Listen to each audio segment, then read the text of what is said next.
Join Kanjipuram SCSVMV NAC A-Grade University. 100% scholarship, excellent placements, global excellence with Indian values. Admissions are open now. கடந்த சில நாட்களாக திடீரென மின்வெட்டு என்ற பல செய்திகள் நீங்க எல்லாம் செய்திகள்லாம் பப்ளிஷ் பண்ணுறீங்க.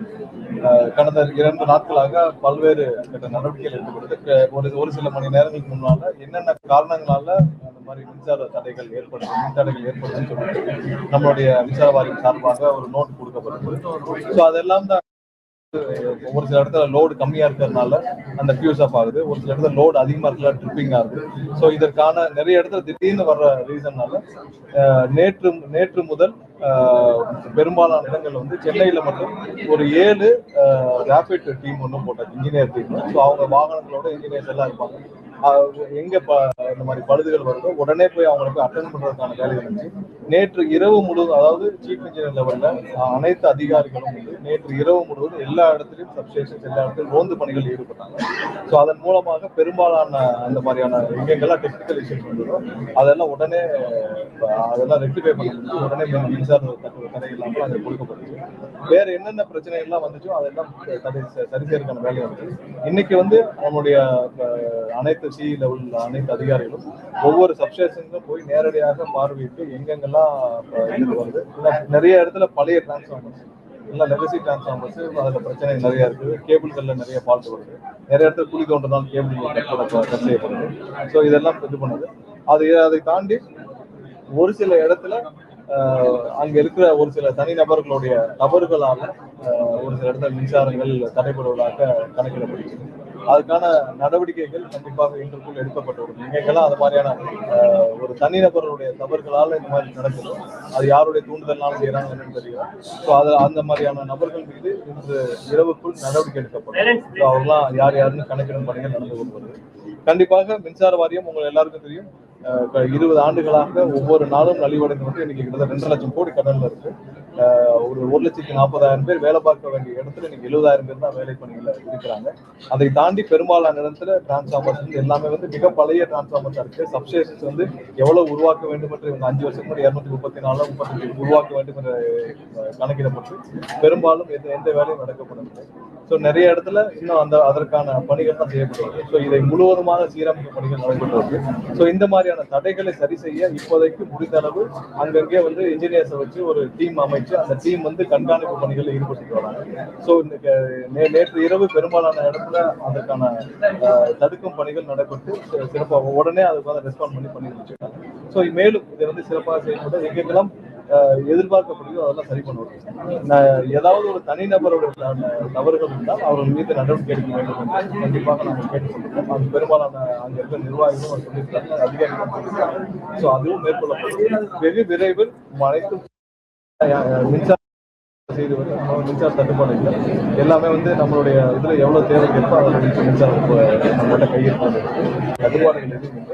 கண்டிப்பா இதை முழுவதுமாக சீரமைக்க பணிகள் படிப்படியாக தொடங்கும். ஏன்னா எங்கெங்கெல்லாம் தவறுகள் நடக்குதுன்ற சரி செய்து வரும், எங்கெங்கெல்லாம் நம்ம சீரமைக்க வேண்டுமோ அதையும் சீரமைச்சுட்டே வரும். விரைவில் எல்லாத்தையும் சீரமைக்கும் பணிகள் தொடங்கப்படும். ஆனால் இதற்கு சில நாட்கள் சில மாதங்கள் பிடிக்கலாம். ஆனால் கண்டிப்பாக முழுமையாக சீரமைக்கும் பணிகள் தொடர்ந்து நடைபெறும் என்பது எந்த மாற்றம் இல்ல. நிறைய இடத்துல லோடுகள் அதிகமாக போச்சு, அதனால மின்வெட்டுன்னு சொன்னாங்க, அதனால ட்ரிப்பிங் ஆகுன்னு சொன்னாங்க. எந்தெந்த இடத்துல அங்க இருக்கிற அதிகாரிகளால் தவறு நடந்தோ அவர்கள் மீது கண்டிப்பாக நடவடிக்கை எடுக்கும் பணிகள் தொடங்கி இருக்குது. ஸோ கண்டிப்பா நடவடிக்கை எடுக்கப்படும். ஏன்னா எங்கெல்லாம் வந்து ஒரு சில தனிநபர்கள் யாருடைய தூண்டுதலின் பேர்லயோ செய்யறாங்கன்ற ஒரு சில கருத்துக்கள் நிலவுது. ஸோ அதெல்லாம் சரி செய்யும் பணிகள் நடந்துருக்கு. 99% சிறப்பாக செயல்படும் ஒரு ஊழியர்கள் மத்தியில் 1% பேர் கருப்பாடுகளாக இருந்து செயல்படும் நம்ம போய் வேலிடேட் பண்ணிட்டு இருக்க வேண்டாம். கண்டிப்பாக 99% சிறப்பாக செயல்படும் அந்த ஊழியர்கள் இருக்காங்களா முதல்ல? என்னன்னா போதுமான ஊழியர்கள் இல்லைன்னு தான் முதலே சொல்லியாச்சு. 1,40,000 பேர் பணியாற்ற வேண்டிய இடத்துல 70,000 பேர் தான் இருக்காங்கன்னு சொல்லியாச்சு. சோ அதனால இப்ப அதுக்கு என்ன பண்ண முடியும்? இப்போ ஆல்டர்னேட் என்ன பண்றீங்கன்னா அவங்க என்ன பண்றாங்கன்னா எதிர்க்கட்சிகள் என்ன சொல்றாங்கன்னா இப்ப என்ன நடவடிக்கைன்னா எங்கெங்கெல்லாம் வந்து சீரமைக்க பணிகள் அதற்கான எங்கெங்கெல்லாம் டீம் அமைச்சு இன்ஜினியர்ஸ் டீம் போட்டு நேற்று வந்து 7 டீம் வந்து சென்னை முழுவதும் சுற்றி இருந்தாங்க. எங்கெங்கெல்லாம் உடனே ஃபால்ட் இருக்கோ உடனே போய் அட்டன் பண்ணி சீரமைக்கும் பணிகள் நடைபெற்று வந்துச்சு. திருவள்ளூர்ல நேற்று ஒரு ஃபால்ட் இருந்துச்சு, அதுல ஹை வோல்டேஜ்னால ஃபால்ட் இருந்துச்சு. அதுல முழுவதுமாக சீரமைக்கும் பணிகள் இரவு முழுச்சு நடந்துச்சு. அதே மாதிரி திருவள்ளூர், கள்ளக்குறிச்சி, கோயம்புத்தூர் இது எல்லாத்துலயும் கரூர்லயும் ஒரு சில இடத்துல சொன்னாங்க. சோ இதெல்லாம் சீரமைக்கும் பணி நடந்துச்சு. எங்கெங்கெல்லாம் ஒரு தனிநபர்களுக்கு தவறு இழைக்கப்பட்டிருக்கோ அவங்களுடைய மேனுவல் எரர்னாலயோ இல்ல அவங்க தெரிந்தோ இல்ல யாருடைய தூண்டுதல் பேர்ல செய்யப்பட்டிருக்கோ அதுல நடவடிக்கை எடுக்கப்படும் சொல்லலாம்.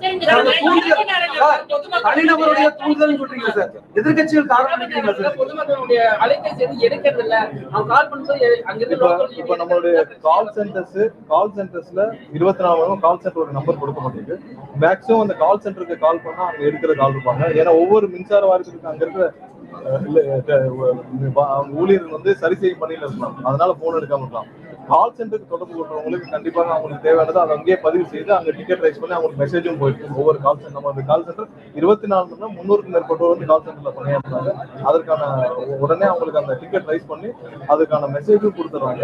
ஸோ அதனால பெரும்பாலும் கால் சென்டருக்கு தொடர்பு கொண்டால் அதுக்கான உடனே ரெஸ்பான்ஸ் கிடைக்கும். ஏன்னா ஒவ்வொரு சப்ஸ்டேஷன்ஸ்லயும் இருக்கிற ஊழியர்கள் வந்து வேற பணிகள்ல இருப்பாங்க. ஸோ அதனால போன் எடுக்காம இருக்கலாம். ஸோ அதனால கால் சென்டர்ல கால் பண்றதா எல்லாரும்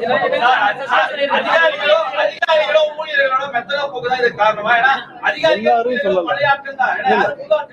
99 ஒரு சில பேரால் எத்தனை போக்காக இருக்கலாம், அதெல்லாம் ஐடென்டிஃபை பண்ணிட்டு இருக்கோம். பட் எல்லாருமே அப்படி இல்லை. 99% இரவு முழுவதும் பாத்தீங்கன்னா பெரும்பாலான அதிகாரிகள் சி லெவல் இருக்க அதிகாரிகள் டிஸ்ட்ரிபியூஷன் இருக்க பெரும்பாலான அதிகாரிகள் வந்து இரவு முழுவதும் தூங்காம, அதாவது 2 நாள் தூங்காமல் இரவு முழுவதும் பணியாற்றி இருக்காங்க. இப்போ வரைக்கும், அதாவது நேற்று மதியம் போனவங்க இப்போ வரைக்கும் வந்து பணியில இருந்துட்டு தான் முழுவதும் சுற்றுப்பயணம் இருந்து எல்லாருமே பணியாற்றி வராங்க. நம்ம இதுல இன்னொரு சேலஞ்ச் என்னன்னு சொல்றோம்னா எல்லா இடத்துலயும் பழைய டிரான்ஸ்ஃபார்மர், பழைய கேபிள்கள், ஸோ இதையும் அங்கங்க அந்த 14 பெரிய ஃபால்ட் வந்து அதையும் சீரமைக்க பணிகள் இருக்கு. முழுமதாக புதுசா மாற்ற முடியாது, ஆனா தேவையான இடத்துல இருக்கிற கையிருப்புகளை வச்சு புதுசாக மாற்றப்பட்டது. எங்க பெரிய ஃபால்ட்டுக்கு மாற்றப்பட்டிருக்கு. கேபிள் ஃபால்ட்ல டெம்பரரியா சீரமைச்சு 2,50,000 கோடி கடன்ல சொல்லியிருக்காங்க. 2.5 இல்ல, கண்டிப்பா எங்கெங்கெல்லாம் ஃபால்ட் இருக்கோ நம்ம சரி பண்ணிடலாம். இது இன்னொன்னு சம்மர்ல சடன் பீக் இருக்கறதுனால இன்னொரு டெம்பரேச்சர் அதிகமா இருக்கனால அந்த பீக் இருக்கு. இது சரி பண்ணிட்டே இருக்கும். 20 வருடமாக நலிவடைந்த ஒரு நிறுவனம், 20 வருடமாக ஒரு நிறுவனத்தை எவ்வளவு அந்த அதோடைய அனைத்தையும் முடிஞ்ச முடியும் இதை சீரமைக்கும் பணிகள் சில ஆண்டுகள் பிடிக்கலாம். ஆனால் கண்டிப்பாக வெகு விரைவில் இதற்கான சீரமைக்கும் பணிகள் ஒவ்வொரு நாளும் பார்ப்பீங்க. அதற்காக தான் முழுவீச்சாக முதல்வர் எங்களுக்கு ஒவ்வொரு நாளும் இதை ஃபாலோ பண்ணிருக்காரு. முதல்வர் ஒவ்வொரு நாளும் என்னென்ன நடக்குதுன்ற முதல்வரும் கேட்டது ஒவ்வொரு நாளும் இதுக்கு சீரமைக்கும் பணிகள் நடந்துட்டு வந்து இதை கண்கூடாக நீங்க திட்டங்கள் என்ன சார்? வரக்கூடிய 5 ஆண்டுகள்ல எந்த மாதிரி மின் உற்பத்திக்கு என்னென்ன பண்ண போறீங்க? ஏன்னா ஒரு நிரந்தர பிளான் வேணும். அதே மாதிரி 2 கேள்வி கேட்டுறேன். அதே மாதிரி சூரிய மின் உற்பத்திக்கு என்ன பண்ண போறீங்க? சூரிய மின் உற்பத்திக்கு இதுவரை வந்து பல லெவல்கள்ல முறைகேடுகள் இருந்துச்சு. அது எல்லாம் இதுவரைக்கும் நிறுத்தப்பட்டு சூரிய மின்னொலிக்கு எந்தெந்த இடத்துலாம் வந்து தவறுகள் நடந்துச்சோ அதெல்லாம் அதனால பலர் வந்து 2 நபர்கள் வந்து நடவடிக்கை எடுக்கப்பட்டு அதை சீரமைக்க பணிகள் வந்துருக்கு. இன்னும் ஒரு சில நாட்களில் யாரெல்லாம் வந்து எப்படி சுலபமாக இன்வெஸ்ட் பண்ணி அவங்க வந்து தொழில் இங்க வந்து சோலார் பிளான்ட்ல கொண்டு வர முடியும் அவங்களுக்கான அனைத்து கால்புரம் பண்ணணும். திங்கட்கிழமை அதுக்கான இன்வெஸ்டர்ஸ் நான் சொல்லிடுறேன். திங்கட்கிழமை அதுக்கான இன்வெஸ்டர்ஸ் மீட் வச்சிருக்கோம். ஸோ யாரெல்லாம் ஏன்னா இதுக்கு முன்னாடி இந்த சிஸ்டம்ல அவங்க ரொம்ப கஷ்டப்பட்டு ஒரு அப்ரூவல் ஒரு அப்ளிகேஷன் போட்டு அவங்க வாங்க வேண்டியிருக்கு. அதுல பல தனிநபர்களை சந்திச்சு வாங்க வேண்டிய சூழ்நிலை இருக்கும். அது எல்லாம் இனிமேல் நடக்காது. அதை சீரமைச்சு தன்னையாக அவர்கள் தொழில் துவங்க வேண்டும், சிறப்பாக பண்ண வேண்டியது.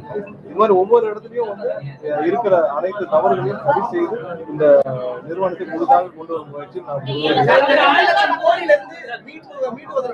அடுத்ததா கேட்டது எவ்வளவு புதுசா என்ன வந்து உற்பத்திக்கு என்ன செய்ய போறேன்னு உற்பத்திக்கான திட்டங்கள் அனைத்தும் பிளான் பண்ணி அதற்கான அறிவிப்புகள் விரைவில் வரும். ஏன்னா நிறைய இடத்துல இப்ப ஈவினிங்க்கு மேல இருக்கலாம், அதான் பீக் டைம். ஏன்னா சோலார் வந்து உங்களுக்கு இரவு நேரத்துல வராது. ஸோ அதுக்கப்புறம் வந்து அந்த டிராப் இருக்குல்ல, அதை சரி செய்யும் பணிகள்ல இரவு நேரத்துல என்னென்ன செய்யலாம் திட்டமிட்டு வருகிறோம். விரைவில் அதுக்கான அறிவிப்புகள் வரும். எங்கெங்கெல்லாம் வந்து இரவு நேரங்கள்ல எங்க தமிழ்நாட்டிலே தயாரிப்பு பணிகள் இருக்கு, அது எங்கெங்கெல்லாம் பாதியிலே நிறுத்தப்படுது. ஒரு சிலதெல்லாம் வந்து எந்த பணியும் செய்யாமல் பல ஆண்டுகளாக இருக்கு. ஸோ அதற்கான கணக்கீடு பணிகள் எடுக்கப்பட்டு வருது. ஸோ அதையெல்லாம் எடுக்கப்பட்டு விரைவில் உங்களுக்கு வந்து வெளியிடும். கடந்த ஆட்சிகள ஸ்மார்ட் மீட்டர் பொருத்தப்பட்டது தொடர்ந்து 5 வருஷம் சொல்லிட்டாங்க. கடைசி நிலைமை என்ன இருக்கு சார்? அது சம்பந்தமாக இன்னும் எந்த கொள்கை முடிவுல எடுக்கப்படும், எடுத்தால் நாங்கள் உடன்கடையில வந்து அனல் மின் நிலையம் சொல்லும்போது, ஏன்னா அனல் மின் நிலையம் வரும்போது நிறைய பிரச்சனை இருக்கு, சுற்றுச்சூழல் மாதிரி. அதுக்காக நீங்க வந்து அது வந்து உங்களுக்கு பெரிய சவாலா இருக்கும். அதுக்கு வேற என்ன மாற்று ஏற்பாடு பண்ண போறீங்க? அனல் மின் நிலையங்கள் வந்து கண்டிப்பா நமக்கு தேவை. அதனாலதான் வந்து இரவு நேரங்கள் நம்மளால சீராக அதை இன்னும் மேம்படுத்த வேண்டிய கட்டாயத்தில். நம்மளுடைய அனல் மின் நிலையங்களுடைய கெப்பாசிட்டி வந்து 4000 மெகாவாட்னா இன்னைக்கு அதுல ஒரு 60-65% தான் அதோடைய நம்மளோட செயல்பாடுகள் இருக்கு.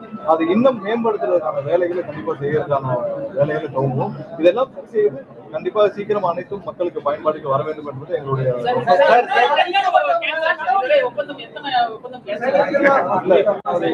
இதுவரை ஒரு 2500-3000 கோடிக்கு மேற்பட்ட அனைத்து டெண்டர்களும் கேன்சல் பண்ணப்பட்டது. சோலார்ல எங்கெங்கெல்லாம் தவறாக அதாவது இது பண்ணப்பட்டது அதெல்லாம் நிறுத்தி வைக்கப்பட்டு திரும்பவும் ரீவேல்யூவேஷன் பண்ணிருக்கோம். அனைத்தும் நிறுத்தி வைக்கப்பட்டது. ஏன்னால் எல்லாம் வந்து அங்க இருக்கிற ஃப்ளோ ஸ்டடி சரியா பண்ணாமல் கொடுக்கப்பட்டதுன்ற ஒரு காரணமாக. ஸோ எங்கெங்கெல்லாம் தவறு நடக்குதோ அதெல்லாம் ரீவேல்யூவேஷன் பண்ணிட்டு தான் இருக்கும். கண்டிப்பா இனிமேல் எந்த தவறையும் இந்த நிர்வாகத்தில் அனுமதிக்க கூடாதுன்றது முதல்வருடைய முதல் குறிக்கோளாக இருக்கும். அதெல்லாம் அனைத்தும் வேல்யூட் பண்ணிருக்கோம். முதலில் சீரமைக்க வேண்டும். கண்டிப்பா அதுக்கு அடுத்த கட்டமாக அனைத்தையும் சரி செய்த பிறகு இந்த நிறுவனத்தை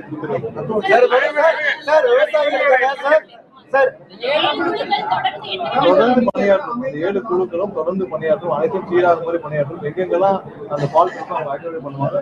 இன்னைக்கும் மீண்டும் வந்து அனைத்து உயர் அதிகாரிகளும் வந்து ரவுண்ட்ஸ்ல இருப்பாங்க. நேற்று மாதிரியே இருப்பாங்க. யாராவது ஒரு சில பேர் அவங்களுடைய மெத்தனை போக்குனால் அவங்க மீது நடவடிக்கை எடுக்கப்படும். ஏன்னா மக்கள் பாதிக்கப்படும் பொழுது அதை நிர்வாகம் பார்த்துக் கொண்டிருக்காரு. கண்டிப்பாக அனைத்தும் சீராகும் என்பது எங்கெங்க தேவையோ அங்கெல்லாம் வந்து தற்காலிக பணி இப்போதைக்கு கான்ட்ராக்ட் எம்ப்ளாயிஸ் மேனேஜ்மெண்ட் வராங்க. அங்கங்க தேவைப்படும் பொழுது கான்ட்ராக்ட் எம்ப்ளாயிஸ் வச்சு பண்ணிட்டு இருக்காங்க. ஏன்னா என்ன பணியில் அமைச்சர்களுக்கு நேரமாக இருக்கும். அதனால நேற்றே நிறைய பேர் வந்து கான்ட்ராக்ட் எம்ப்ளாயிஸ் பணியாற்றி இருக்காங்க.